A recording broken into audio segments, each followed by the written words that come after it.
Audio número 1, profesor José Castañeda, desde Baja California, Tijuana, México, saludándoles afectuosamente y deseándoles lo mejor. Como siempre, reconociendo el trabajo abnegado y voluntario de los directores de esta noble institución, el Kairos Internacional, Pastor Luis Cárdenas y demás de este equipo fantástico de siervos de Dios. Que gracias a ellos estamos aquí trabajando cíclicamente, compartiéndoles estas charlas. Gracias también a quienes dedican parte de su valioso tiempo para escuchar nuestra participación y sobre todo cuando nos hacen saber que hacemos realmente un aporte a sus vidas y ministerios. Un abrazo a todos en esta semana que comenzó el lunes 22 y termina el viernes 26 de febrero en el plan de estudios de este año 2018, donde tomaremos el tema general, naciones que atacan a Israel o que atacarán a Israel, y en la batalla de Armagedón. Tema general, batalla de Armagedón, subtema que me corresponde, naciones que atacarán a Israel. Y antes de entrar en materia, quiero leerles la cita de Joel 3, 1 y 2, donde dice: porque he aquí que en aquellos días y en aquel tiempo en que haré volver la cautividad de Judá y de Jerusalén, reuniré a todas las naciones y les haré descender al valle de Josafat. Y allí entraré en juicio contra ellas a causa de mi pueblo y de Israel mi heredad, a quien ellas, las naciones, esparcieron entre las naciones y repartieron mi tierra. Muchos pueblos en el valle de la decisión, porque cercano está el día de Jehová en el valle de la decisión. O sea, el valle de Josafat o el valle de Armagedón. Así que en esta participación podremos recopilarles información sobre quiénes serán los actores principales en esta batalla determinante en los últimos tiempos en el reloj profético de Dios. La cita bíblica de referencia es Apocalipsis 9, 13 al 16, donde dice la palabra de Dios: el sexto ángel tocó la trompeta y oí una voz de entre los 4 cuernos del altar de oro que estaban delante de Dios, o sea, el altar de incienso en el tabernáculo celestial, el altar de la intercesión, diciendo: el sexto ángel que tenía la trompeta le dice: desata a los 4 ángeles que están atados junto al gran río Éufrates. Y fueron desatados los 4 ángeles que estaban preparados para la hora, día, mes y año, a fin de matar a la tercera parte de los hombres. Y el número de los ejércitos de los jinetes eran 200 millones. Yo oí su número. El sexto ángel derramó su copa sobre el gran río Éufrates y el agua se secó para que estuviese preparado el camino a los reyes de Oriente. Bien, pues esta es la cita bíblica que nos da el marco fundamental para este tema y que particularmente hace sobresalir algunas palabras, como son la sexta trompeta. Recuerden que son 7 sellos, 7 trompetas y 7 copas, y aquí está mencionando a la sexta trompeta, que es el preludio para el final, y también un ángel y una voz que sale de los 4 cuernos que estaban delante del altar de oro. Entonces, ese altar de los 4 cuernos es el altar de incienso, mencionaba, en el lugar santo, y que era el lugar donde se quemaba el incienso, se hacía la intercesión, y que habla pues de que es la respuesta de Dios a la oración de los santos. ¿Hasta cuándo, Señor Dios, vengarás nuestra sangre de los que moran en la tierra? En el quinto sello. Diciendo el sexto ángel que tenía la trompeta, desata a los 4 ángeles que están atados junto al río Éufrates, y que menciona precisamente a 4 entes o 4 personajes que participarán en esta parte. Y fueron desatados los 4 ángeles, estaban preparados para la hora, día, mes y año, a fin de matar a la tercera parte de los hombres. Y habla pues el alcance de la guerra de Armagedón, y también un ejército de 200 millones, y también el tema del río Éufrates que se seca. Todo eso no son temas que me toca a mí desarrollar, sino lo que termina el verso 16, cuando menciona a los reyes de Oriente. ¿Quiénes atacarán a Israel al final de la gran tribulación? ¿Quiénes atacarán a Israel proféticamente? La gran guerra que sufrirá Israel, la última gran batalla de Israel, la batalla de Armagedón. ¿Quiénes serán los reyes que la atacarán? Pues aquí dice que son los reyes de Oriente. Audio número 2, José Castañeda, José Santos Castañeda Ulloa, con el tema de las naciones que atacarán a Israel. En internet es muy común encontrar recurrentemente una cita atribuida a un encuentro entre el pastor John Hagee y Benjamín Netanyahu en 1997, cuando el pastor John Hagee se entrevista en Israel con el que se convirtió en la segunda persona en la historia, aparte del fundador, en ser elegida 3 veces para el cargo de primer ministro de Israel, y quien está actualmente en este cargo, el primer ministro Benjamín Netanyahu. Y el doctor John Hagee le preguntó: ¿cree usted que Rusia atacará alguna vez a Israel? El primer ministro le miró fijamente y le respondió: por supuesto que sí. El Torah o la Torah lo dice, lo que está, o sea, el Pentateuco y el Antiguo Testamento. Ahora, ¿dónde lo dice? Bueno, pues lo dice en Ezequiel 38, 2 y 6. Esto es muy interesante porque la cita de Apocalipsis menciona a los reyes de Oriente, pero las profecías del Antiguo Testamento mencionan a Rusia. Dice Ezequiel 38, 2 al 6, tú, hombre, hablándole Dios a Ezequiel, vuélvete ahora hacia el país de Magog, o sea, Rusia, y habla en mi nombre contra Magog, jefe supremo de Mesec y Tubal, el rey Gog del país Magog, o sea, el líder de Rusia.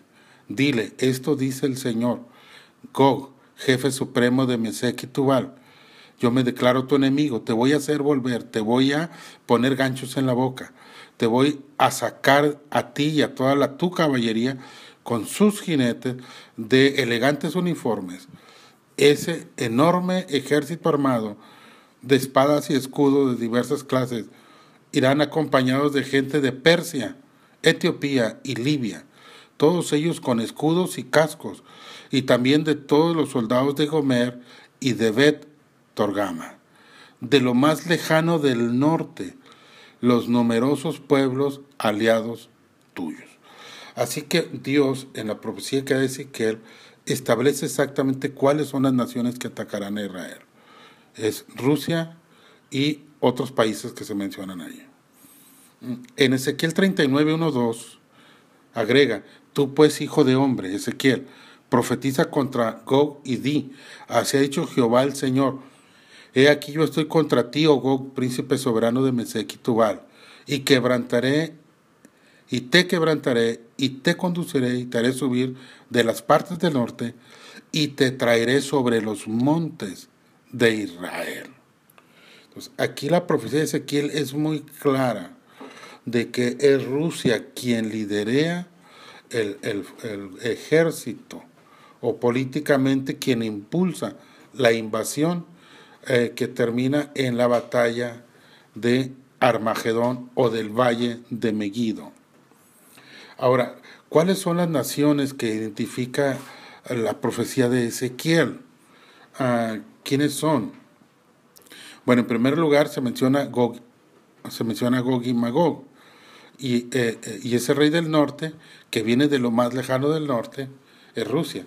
Si usted pone una línea del polo norte, el centro del mundo, hacia Israel, exactamente da la nación de Rusia en el extremo norte, prácticamente pasando por la capital de de Rusia.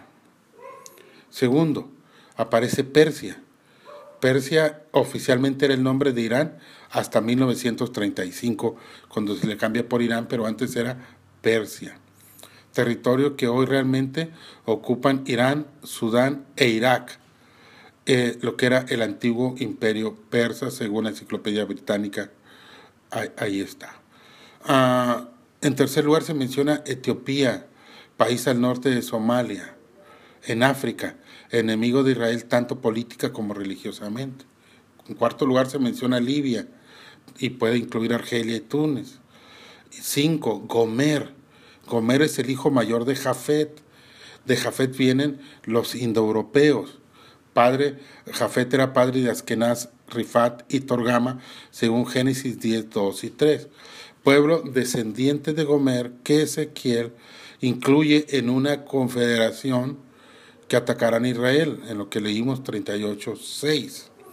También se menciona en sexto lugar Bet Torgama, del antiguo nombre Tilgarimu, o la moderna Turquía. En Ezequiel 38:14 leemos: esto dice el Señor, cuando mi pueblo Israel viva tranquilo, tú, o sea Rusia, te pondrás en marcha desde tu tierra en lo más lejano del norte, acompañado de ejércitos fuertes y numerosos, y tropas de caballería atacarán a mi pueblo Israel. Tú, Gog, cubrirás la tierra como un nubarrón. En estos últimos días te haré venir contra mi tierra, para que por medio de ti las demás naciones me conozcan, cuando yo demuestre mi santidad delante de ellos. Audio 3, José Santos Castañeda, naciones que atacarán a Israel. En el Nuevo Testamento hay una cita en Apocalipsis 16:12. Y vi salir de la boca del dragón y de la boca de la bestia, de la boca del falso profeta, o sea, de la Trinidad diabólica, de Satanás, el anticristo y el gran líder religioso mundial falso, 3 espíritus inmundos a manera de ranas, pues son espíritus de demonios que hacen señales y van a los reyes de la tierra en todo el mundo para reunirlos a la batalla de aquel gran día del Dios Todopoderoso. Entonces, esta cita también agrega el tema espiritual, donde hay una fuerza espiritual moviendo las decisiones políticas de un grupo de gobernantes que atacarán a Israel. Lo que se conoce en Daniel como los 10 dedos o las 10 naciones confederadas para ser enemigos de Israel en el último imperio mundial, el imperio del anticristo. Ahora, es muy interesante el tema de los enemigos de Israel, porque Ezequiel menciona a Rusia, pero también la cita de Apocalipsis menciona a los reyes de Oriente. Y entonces, ¿quiénes son los reyes de Oriente? Básicamente estamos hablando de Asia. Entonces, cuando hablamos de Asia, podemos hablar de Turquía, también podemos hablar de Asia Menor, podemos hablar de el cercano Oriente, que es donde está Israel, y podemos hablar de el lejano Oriente, donde está China, donde está Corea del Norte, donde está Japón. Entonces, toda esta perspectiva de Oriente, o las designaciones que se le da a Oriente como cercano, en medio y lejano Oriente, tiene que ver con la percepción desde Europa. Desde Europa, lo más cercano es desde Turquía hasta llegar a Israel, y luego Oriente Medio, que es donde está principalmente el mundo musulmán, y el lejano Oriente, donde sale el sol, hacia China. Entonces quiere decir que estas naciones de Oriente atacarán a Israel.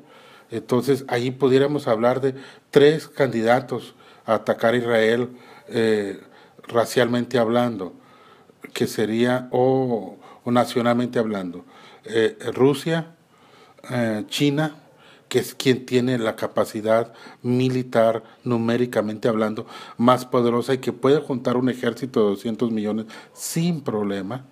Ya los tienen disponibles los 200 millones. Y también el mundo árabe.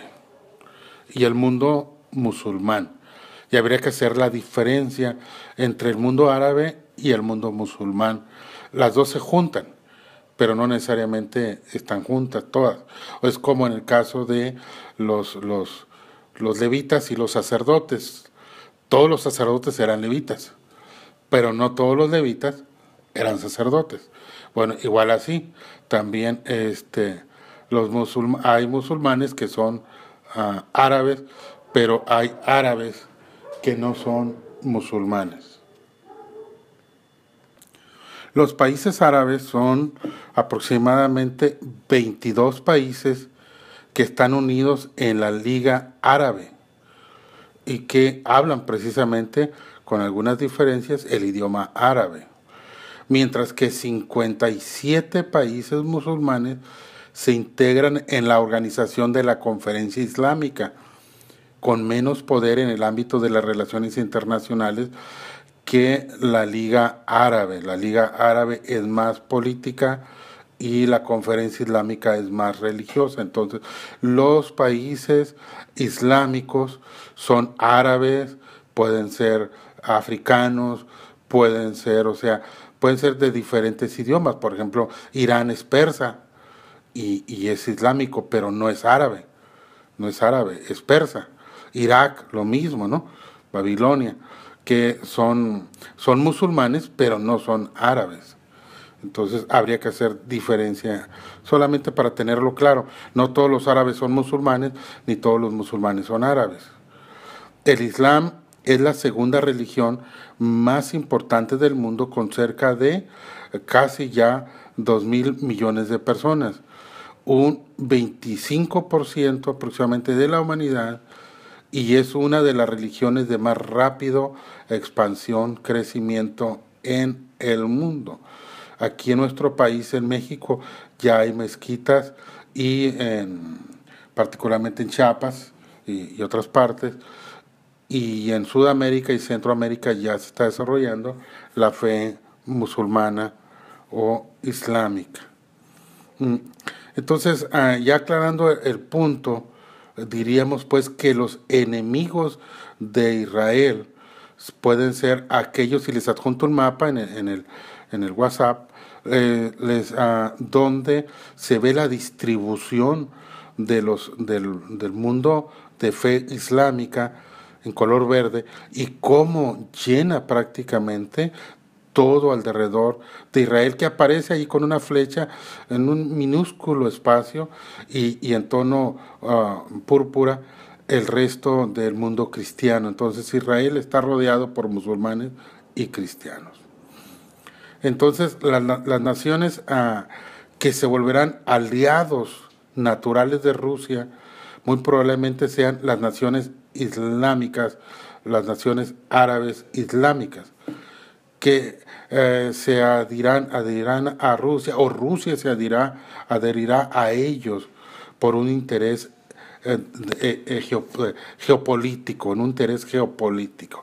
Es interesante que Occidente, particularmente Estados Unidos, apoya a Israel, y Rusia y China tienen un apoyo más declarado hacia el mundo árabe y las naciones islámicas, particularmente por el interés al factor económico, comercial, sobre todo el tema del petróleo que necesita Rusia, y que si el mundo islámico se lo cede, será un aliado natural en contra del máximo enemigo de la fe islámica en la visión islámica, que es Israel.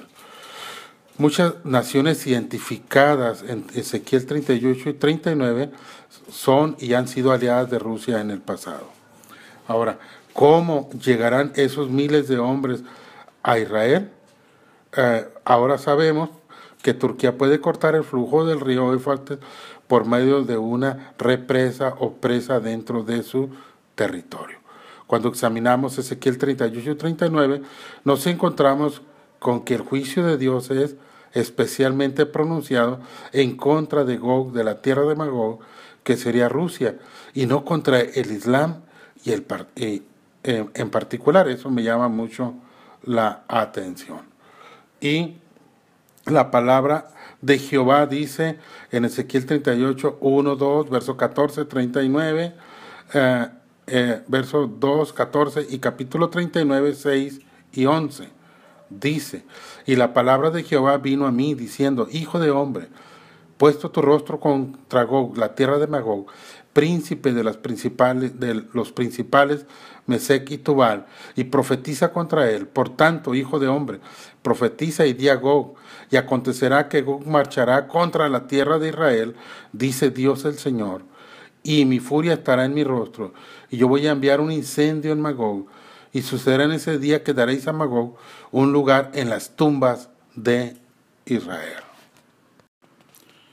José Santos Castañeda, desde Tijuana, México, audio número 4, naciones que atacarán a Israel en el tema de la batalla de Armagedón. Estamos concluyendo pues este tema en este cuarto audio.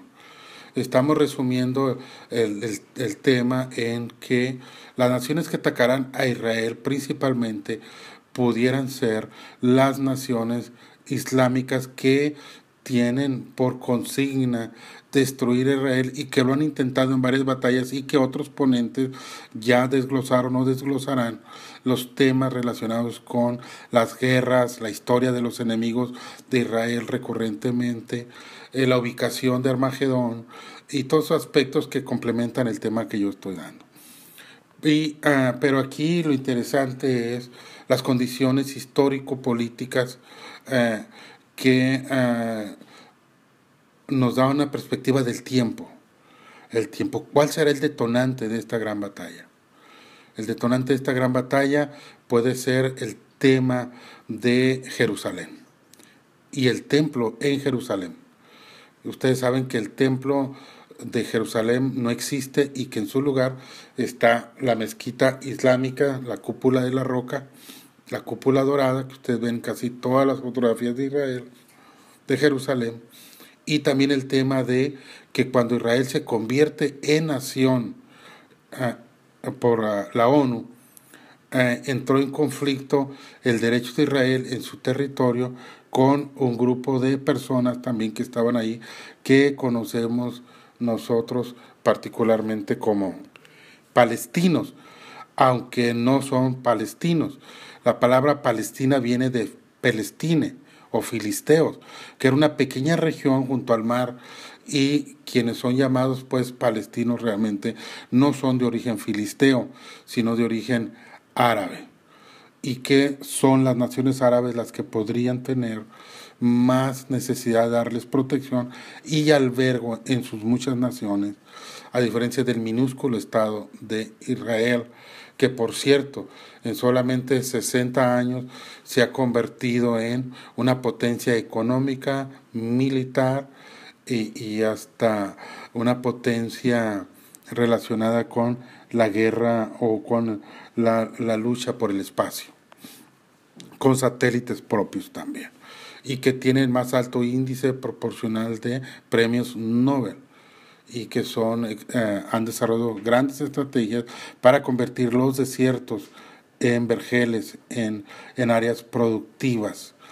Es muy interesante también que este estado, el Estado de Israel, es el único país que su ciudad capital no es su ciudad capital por este conflicto político religioso, más religioso que político, o más político que religioso, pero usando la religión como argumento principal.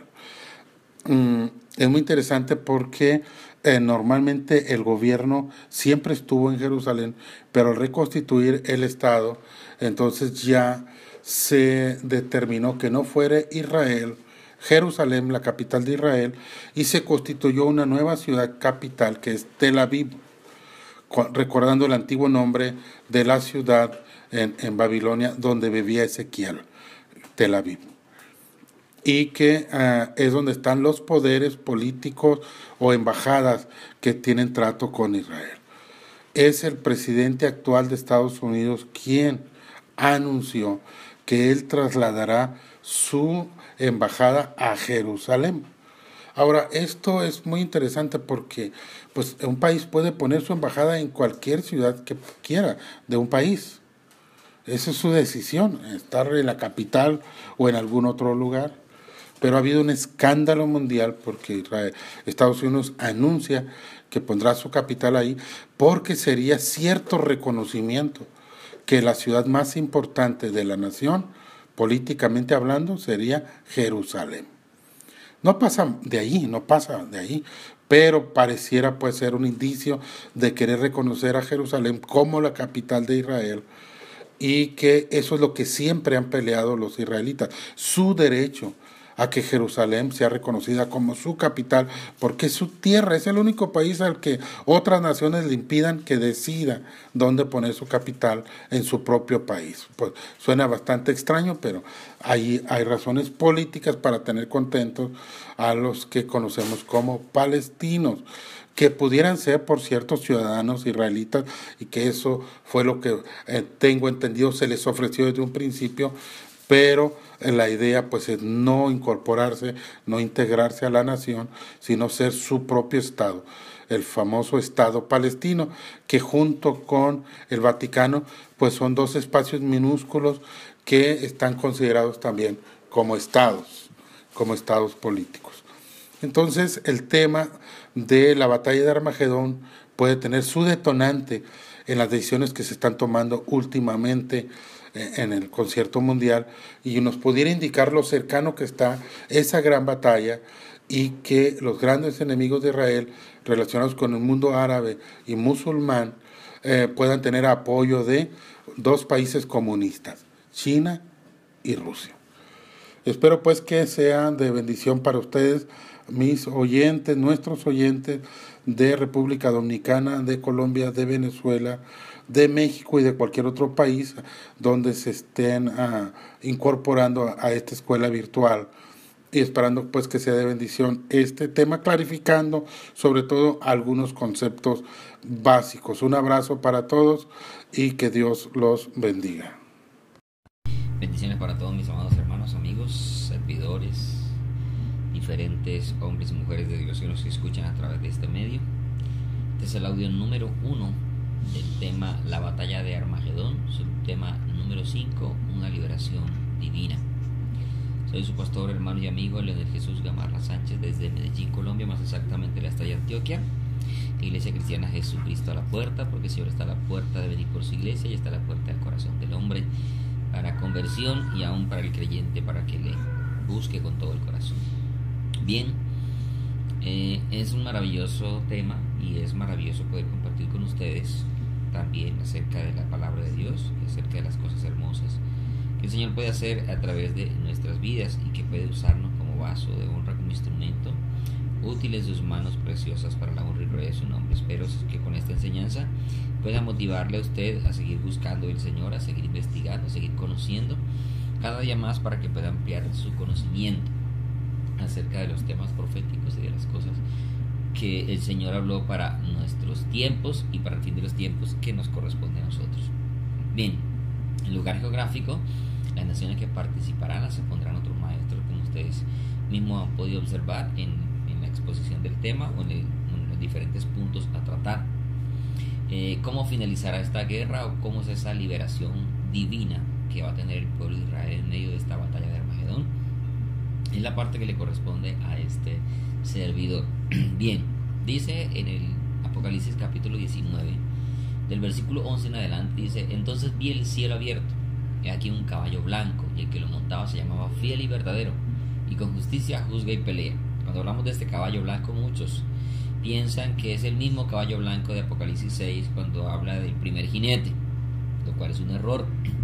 El primer jinete se refiere al anticristo. Este caballo blanco se refiere a Jesucristo, al verdadero Dios, al que trae la liberación divina para el pueblo de Israel en la angustia de Jacob, gran tribulación, en el momento más difícil de toda su historia. Dice el versículo 12 que sus ojos eran como llama de fuego, y había en sus cabezas muchas diademas, y tenía un nombre escrito que ninguno conocía sino él mismo. Cuando hablamos de diademas, hablamos de coronas, hablamos de lo que él es, de la honra que ha recibido, del reinado que él tiene, de lo rey que es. Y dice el versículo 13 que está vestido de una ropa teñida en sangre, hablando de la redención, hablando de la salvación, hablando de su obra redentora, de su muerte en la cruz del Calvario, que se derramó su sangre, pero también hablando de esa liberación divina que trae para el pueblo de Israel. Dice, y su nombre es el Verbo de Dios. Sabemos que el Verbo se hizo carne, el Verbo habitó entre nosotros, y ese Verbo es Jesucristo, el Hijo de Dios. El versículo 14 dice, y los ejércitos celestiales, vestidos de lino finísimo, blanco, limpio, le seguían en caballos blancos.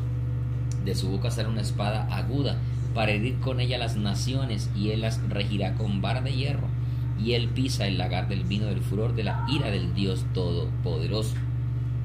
Vemos acá entonces que Jesús es el que viene a traer esa liberación divina para el pueblo de Israel en medio de la guerra tan horrible como nunca jamás ha vivido el pueblo de Dios, rodeado de todas las naciones del mundo, las cuales estarán para buscarlo, para destruirlo por completo, para hacer, como dice también el Salmo 83, para ellos buscar borrar de la faz de la tierra al pueblo de Dios, pero no lo lograrán, porque el Señor Jesús viene de su boca a usar una espada, no porque Jesús traiga una espada en la boca para herir, sino es su palabra, porque la palabra de Dios es una espada de doble filo que corta, penetra hasta partir el alma.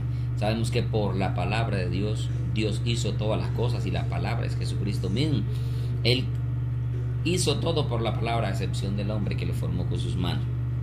Pero cuando hablamos de esa espada aguda, es precisamente porque es esa palabra que Él trae para derribar, para herir a las naciones, para destruirlas, las que están allí alrededor de Jerusalén, para destruirla, y que Él mismo regirá, que Él mismo gobernará, y que Él pisa el lagar del vino del furor de la ira. Cuando hablamos de pisas, porque viene a dar el cumplimiento a ese furor final de la ira del Dios Todopoderoso. Dice el versículo 16 que en su vestidura y en su muslo tiene escrito este nombre: Rey de Reyes y Señor de Señores. Sabemos que el Rey de Reyes y el Señor de los Señores es nuestro Señor y Salvador Jesucristo, el que viene precisamente a señorear sobre todos los reyes que están reunidos alrededor de Jerusalén para destruir a su pueblo.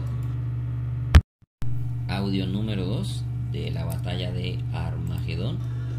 Venimos hablando acerca de que Él es el Rey de Reyes y Señor de Señores. El versículo 17 dice: y vio un ángel que estaba en pie en el sol, y clamó a gran voz diciendo a todas las aves que vuelan del medio del cielo: venid y congregaos a la gran cena de Dios. Esa victoria va a ser como una victoria donde se celebrará, ¿sí?, el triunfo de Dios sobre las naciones, sobre los reyes que quieren destruir al pueblo de Dios. Dice que congregaos a la gran cena de Dios para que comáis carne de reyes y de capitanes, ¿sí? Porque obviamente quienes estarán al mando de todas estas guerras serán pues los gobernantes del mundo entero, como también aquellas altas cúspides militares que estarán liderando los diferentes ejércitos que reúnen para la batalla en este lugar, que ya ha sido o es expuesto por otro servidor, ¿sí? Entonces dice carnes de reyes y de capitanes, y carnes de fuertes, carnes de caballos y de jinete, carnes de todos, libres y esclavos, pequeños y grandes. Allí está hablando el Señor de que la victoria será contundente, de la manera que Jesús viene en las nubes, desde las nubes va a destruir absolutamente a todos sus enemigos, que enseguida miraremos cómo sucede parte de esa destrucción, cómo sus enemigos se van a destruir, ¿sí? En esa misma victoria el Señor, más adelante vamos a leer que el Señor en esa victoria también vence una vez más a aquel que impulsa al ser humano a las guerras, a la violencia, a todo aquello malo que el hombre realiza o desarrolla. En el capítulo 17 de Apocalipsis, en el capítulo 17 de Apocalipsis, sí, versículo 14 dice: pelearán contra el Cordero, y el Cordero los vencerá, porque Él es Señor de señores y Rey de reyes, y los que están con Él son llamados y elegidos y fieles. Mire que está hablando de guerras, está hablando precisamente de aquellos naciones que se reúnen para destruirle, para pelear contra Él, pero Él les vencerá, porque Él es Rey de reyes. Sobre Jesucristo no hay ninguna autoridad, y Él es Señor de señores. Zacarías 14:3 dice que después saldrá Jehová y peleará con aquellas naciones como peleó en el día de la batalla. En el día de la batalla saldrá Jehová, y Jehová viene a pelear por medio de Jesucristo contra todas las naciones que estarán en contra del pueblo de Dios. En Zacarías 14:12 dice Y esta es la plaga con que herirá Jehová a todos los pueblos que pelearen contra Jerusalén. La carne de ellos se corromperá estando ellos sobre sus pies, y se consumirán las cuencas de sus ojos, y la lengua se les hará en la boca. Algunos llegamos a creer o pensamos que durante esta guerra van a haber explosiones nucleares. Usted sabe que las bombas nucleares desintegran a la persona por completo en vida, ¿sí? De tal manera que es una de las formas como podemos creer que se puede presentar también esto, pero como Dios es el soberano y el todopoderoso, pues Él es el que realmente conoce cómo sucede este hecho, donde la misma lengua se les deshará en la boca. O sea, va a ser tan contundente la victoria que el ser humano no va a tener la forma de defenderse, ni siquiera de poder comunicar lo que está sucediendo al perder su órgano que le permite hablar.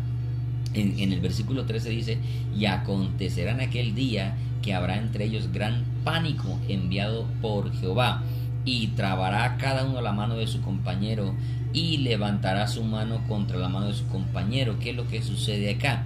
Lo que sucede es que los mismos enemigos de Israel se van a destruir entre ellos mismos, como sucedió en el pasado con Gedeón, cuando se levantaron contra Gedeón y el pueblo de Israel. Ellos mismos, los mismos enemigos, se levantaron en contra de ellos mismos y se autodestruían entre todos ellos. Entonces Dios, de manera divina, nuevamente va a ejecutar esa salvación, donde los enemigos terminarán entre ellos mismos, levantados, alzados en guerras, en vez de alzarse en guerra contra el pueblo de Dios.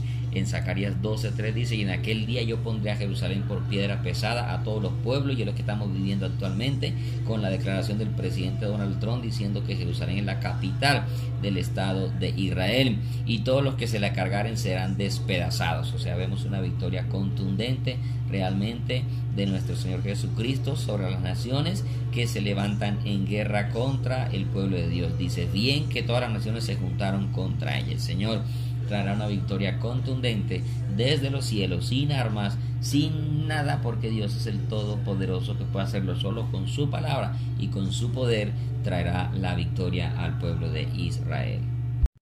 Este es el audio número 3 de la batalla de Armagedón, en el subtema número 5 que le corresponde a esta servidor, con una liberación divina. Entonces venimos hablando por los diferentes textos.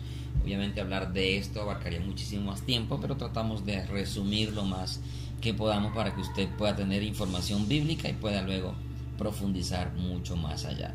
En esta gran victoria, porque sabemos que quien vino a matar, a hurtar y a destruir es el enemigo de nuestras almas, que se llama Satanás, el cual formará una trilogía satánica donde el falso profeta, el anticristo y la bestia pues forman esa trilogía satánica para la destrucción del mundo. Dice en Apocalipsis capítulo 19 versículos 20 y 21 que en esa gran victoria que Jesús viene a traer al pueblo de Israel, también traerá una victoria en sentido general para la humanidad. ¿Por qué para la humanidad? Porque la bestia y el falso profeta, que son los que llevarán al mundo a la gran tribulación y a las peores guerras, van a ser lanzados al lago de fuego. Usted par de sujetos que vienen bajo autoridad satánica, con el poder de Satanás, a hacer grandes guerras, como también grandes señales y prodigios mentirosos, van a ser lanzados al lago de fuego. Serán estos dos primeros los que estrenarán este lugar de tormento, que está preparado para todo, para el diablo y sus ángeles, como también para todos aquellos que no se hayan inscritos en el libro de la vida. Dice el versículo 20: y la bestia fue apresada, hablando del anticristo, y con ella el falso profeta, que había hecho delante de ella las señales con las cuales había engañado a los que recibieron la marca de la bestia y habían adorado su imagen. Estos dos fueron lanzados vivos dentro de un lago de fuego que arde con azufre, y los demás fueron muertos con la espada que salía de la boca del que montaba el caballo, y todas las aves se saciaron de las carnes de ellos. Va a ser tan impresionante la victoria, tan contundente, sí, que la cantidad de muertos van a ser devorados por las aves, por las fieras, por los animales que estén sobreviviendo a esos juicios de Dios que habrán caído sobre la tierra, y que esto hace parte de esos juicios finales de esta gran batalla, como es la batalla del Armagedón. En esta misma victoria también aprehensión de Satanás por 1000 años se logrará, dice en Apocalipsis capítulo 20, del versículo 1 al 3, vi un ángel que descendía del cielo con la llave del abismo y una gran cadena en la mano, y prendió al dragón, la serpiente antigua, que es el diablo y Satanás, y lo ató por 1000 años. Y lo arrojó al abismo y lo encerró. El diablo todavía no irá al lago de fuego, pero irá al abismo, que es una prisión de demonios, donde estará encerrado. Y puso, dice, sellos sobre él para que no engañasen más a las naciones hasta que fuesen cumplidos 1000 años. Y después de esto debe ser desatado por un poco de tiempo, ¿sí? El diablo va a estar durante el milenio, porque ahí donde se cumple el milenio, el séptimo día de la creación, que representa el milenio, ¿sí? Será de paz, será de tranquilidad, no habrá muerte, no habrá destrucción. Bueno, cuando digo muerte me refiero a la muerte violenta, porque el ser humano que no haya sido transformado, que no haya sido arrebatado y que sobreviva a la gran tribulación, vivirá el milenio, pero vivirán en este cuerpo que todavía muere, porque morirán durante el milenio, pero aquellos que no fueron arrebatados, que no fueron transformados, aquellos que no murieron en Cristo antes del arrebatamiento, sino aquellos que sobrevivieron, que tendrán hijos, que se seguirán casando, seguirán poblando la tierra. Pero la iglesia de Jesucristo ya no tiene esa dificultad, ese problema. Entonces, al estar el diablo aprendido por 1000 años, pues se acaba la violencia, se acaban las guerras, cesa toda maldad del ser humano, y el ser humano es instruido directamente por Jesucristo, ya toda la humanidad. Y será, le repito una vez más, Satanás arrojado al abismo, no al lago de fuego, sino al abismo, que es una prisión de demonios, donde será encerrado. ¿Sí? Después de esos 1000 años va a ser suelto, ¿sí? Donde también formará al final otra guerra, que es la guerra final de Gog y Magog. Entonces, al estar Satanás apresado, pues reinaremos en el milenio, ¿cierto? Dando con ello esa contundente victoria de Jesucristo sobre todas las naciones que se levantaron en contra del pueblo de Dios, el pueblo de Israel. Bien, seguimos en el próximo audio.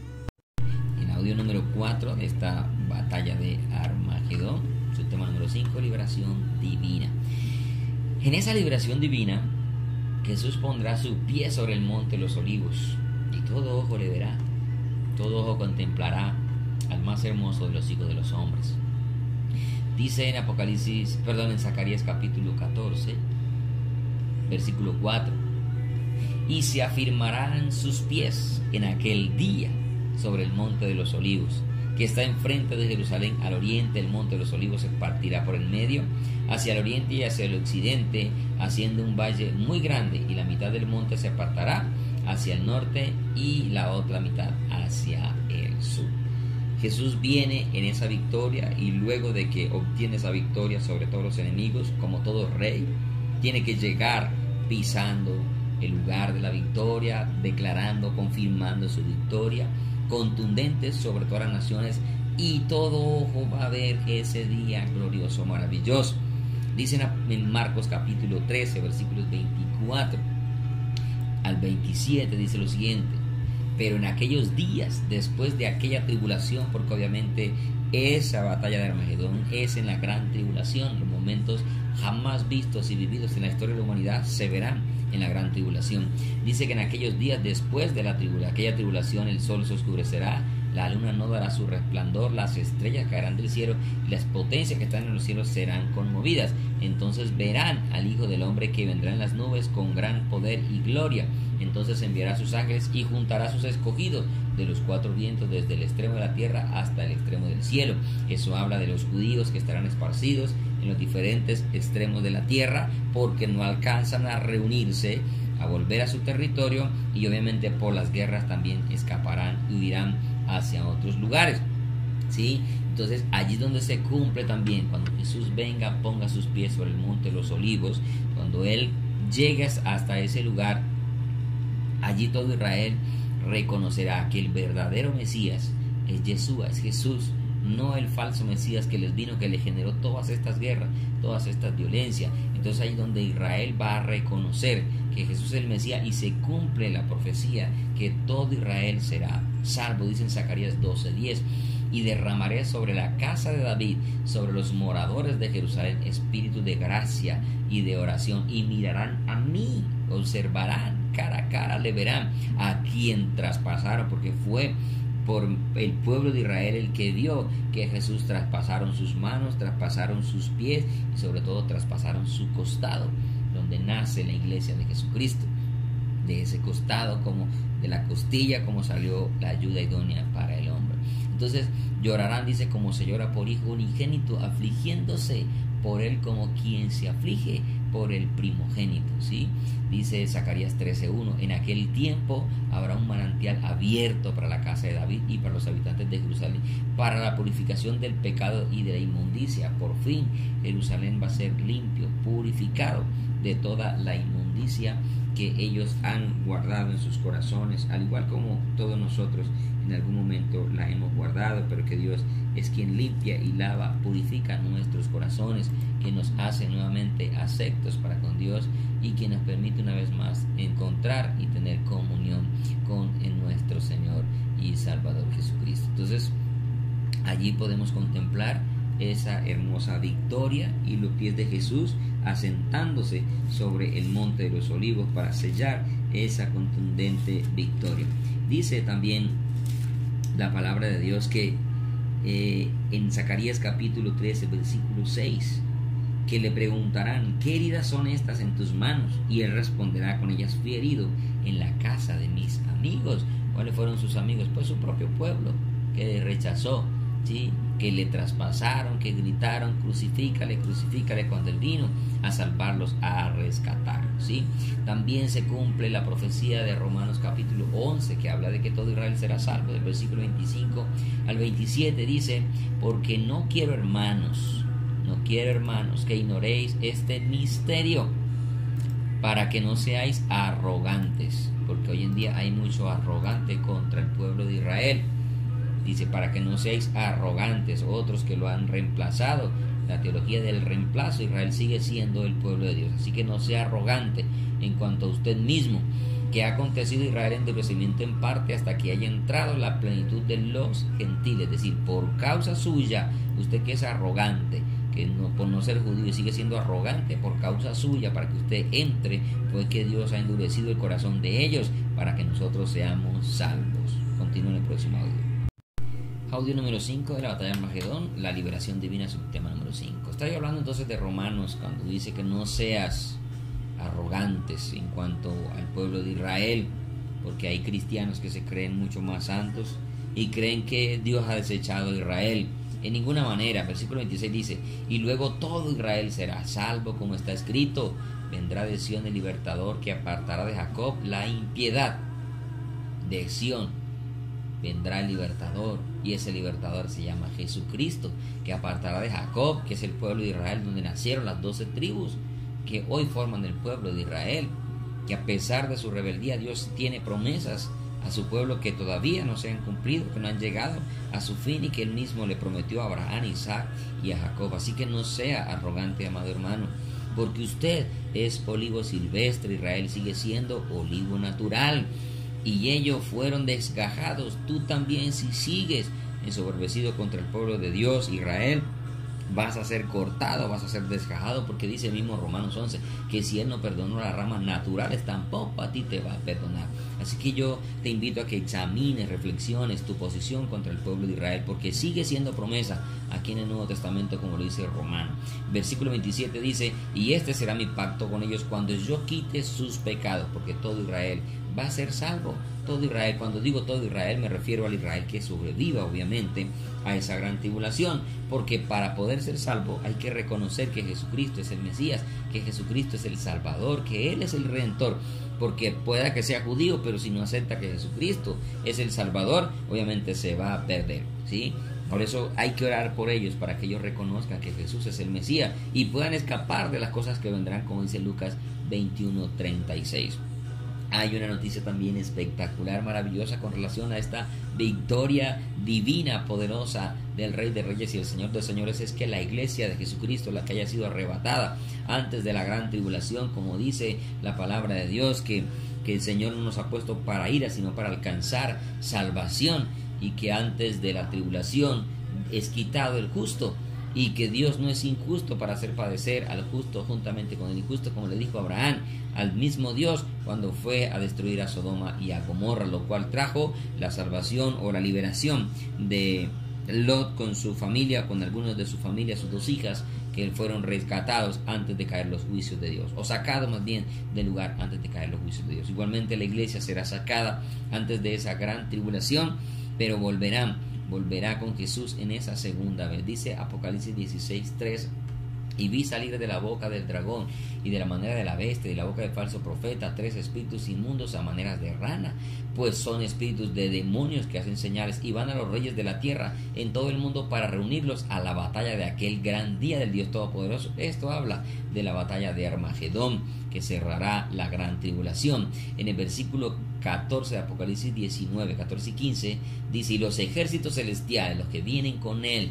los que están con él, vienen vestidos de lino finísimo, y sabe que el lino fino representa las acciones justas de los santos, blanco limpio, y le seguían en caballos blancos. Todo esto habla de una iglesia pura, santa, sin mancha, sin arruga, que fue levantada, que fue rescatada antes de la gran tribulación. En versículo 15 dice que de su boca sale una espada aguda para herir con ella las naciones, y él la regirá con vara de hierro, y él pisa el lagar del furor de la ira de Dios. Como vemos, entonces estamos viendo que en esa gran victoria Jesús viene acompañado de ejércitos celestiales vestidos de lino finísimo, pero esos ejércitos celestiales es la iglesia de Jesucristo. Esos no son solamente ángeles que le acompañan, pues a Dios le han acompañado siempre los ángeles. Zacarías 14 versículo 5, en su parte final dice que cuando él ponga el pie sobre el monte de los olivos, vendrá Jehová mi Dios y con él todos sus santos. ¿Quiénes son sus santos? Los que nos hemos apartado, los que nos hemos separado.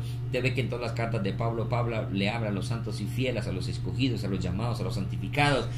Nos llama santo a nosotros, somos nosotros los que venimos, los que hayamos sido arrebatados, los que murieron en Cristo Jesús antes de la gran tribulación. Todos ellos volverán y habrá un día maravilloso, glorioso para la humanidad entera. Nosotros contemplaremos la gran victoria de Jesús sobre las naciones en la batalla de Armagedón, en esa liberación divina. Por eso preparémonos, por eso busquemos la santidad, vivamos apartados, alejémonos de todo pecado. Hagamos lo que dice Lucas 21:36: velemos y oremos en todo tiempo para que podamos escapar de las cosas que vendrán y poder estar en pie delante del Hijo del Hombre. Y podemos estar en pie delante del Hijo del Hombre es viviendo en santidad. Bendiciones, mis amados hermanos. Espero que esta corta enseñanza les sirva para que usted siga buscando, siga averiguando, siga consultando y se siga llenando de la palabra de Dios. Les habló su hermano, pastor y amigo desde la Estrella, Antioquia, Colombia. Un fraternal saludo a la distancia para todos mis amados hermanos, consiervos y amigos servidores, seguidores de este ministerio. Un abrazo a la distancia. Leonel Gamarra para servirle desde Jesucristo a la Puerta en la Estrella, Antioquia, Colombia. Shalom y Maranatá. Buenos días, buenas tardes, buenas noches, dependiendo del país en que se encuentren, a todos los que integramos esta honorable universidad, el Kairos de Dios. Permítanme enviarles mis más afectuosos saludos a todos los líderes, ponentes, maestros y participantes. Reciban un abrazo a distancia de este su humilde servidor, Miguel Ángel Gómez Castillejos, desde la ciudad de Aguadulce, Veracruz. En esta semana estaré participando con el subtema Las guerras de Israel del pasado y el presente, del tema general La batalla del Armagedón. Mucha gente se ha escandalizado al comprobar la gran cantidad de guerras y hechos violentos que se relatan en el Antiguo Testamento de la Biblia. A tal extremo, eso fue así que en épocas pasadas hubo personas en la iglesia cristiana, el movimiento marcionista iniciado por Marción de Sinope, en el siglo II de nuestra era, quienes llegaron a afirmar que el Antiguo Testamento no debería ser aceptado como escritura inspirada para el mundo cristiano, ya que contenía muchos hechos violentos, o sea, conflictos bélicos. Hoy en día, aún sigue la polémica entre algunos sectores del mundo cristiano que lo rechazan.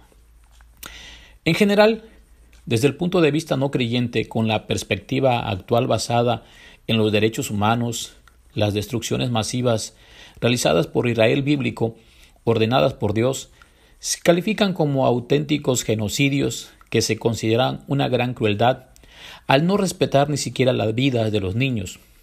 Vamos a citar solo un texto de los muchos que existen referidos a acciones violentas como ejemplo de las mismas, primer libro de Samuel capítulo 15, versículo 3, que dice: Ve pues y hiere a Amalec y destruye a todo lo que tiene, y no te apiades de él. Mata a hombres y mujeres, niños y aún de pecho, vacas, ovejas, camellos y asnos. Es importante entender que las guerras que Israel emprendía eran dirigidas por Dios y conducidas a su manera, pero no todas las guerras fueron así.